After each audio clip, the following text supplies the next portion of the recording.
ఇక మార్నింగ్ 6:00కి లేచి ఫ్రెషప్ అయ్యి మా బావ, మా మామయ్యతో గ్రౌండ్‌కి వెళ్ళాను. మీకు చెప్పడం మర్చిపోయా. మా బావ అయితే క్రికెట్ ప్లేయర్. ఇక గ్రౌండ్‌కైతే వచ్చేసాం. అదిగోండి తినే మా బావ. ఇదే మా బావ ఆడే గ్రౌండ్. అదిగోండి మా మామయ్య పిచ్ రెడీ చేస్తున్నాడు. తినే ఫ్రెండ్ అన్న పెద్ద ప్లేయర్. అలాగే ఈ అన్న అందరితో ఫ్రెండ్లీగా ఉంటాడు.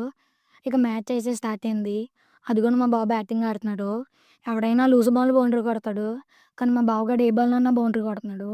ఇక మనమైతే గ్రౌండ్‌లో ఫీల్డింగ్ అయితే చేశాం. ఎండ అయితే చాలా ఎక్కువగా ఉంది. అలా కాసేపటి బ్రేక్ ఇచ్చారు, కూర్చారు.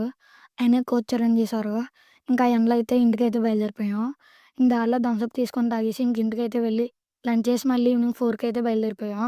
ఇక గ్రౌండ్‌కి అయితే వచ్చేసాం. చిల్డ్రన్స్‌కి అయితే ప్రాక్టీస్ ఇస్తున్నారు. అలా పెద్దన్నయ్యలు మ్యాచ్ ఆడేసి ఇప్పుడే వచ్చారు. ఇంకా అలా ఈవినింగ్ అయిపోయింది. ఇంకా అలా ఇంటికి బయలుదేరిపోయాం. ఇంక రాగానే దోసలు తిన్నా. అలా మీకైతే నెక్స్ట్ వీడియోలో మా బావ క్రికెట్ కిట్ అండ్ బ్యాట్స్ గురించి చెప్తా. అండ్ ఇంక రెస్ట్ తీసుకుంటున్నా. Bye guys.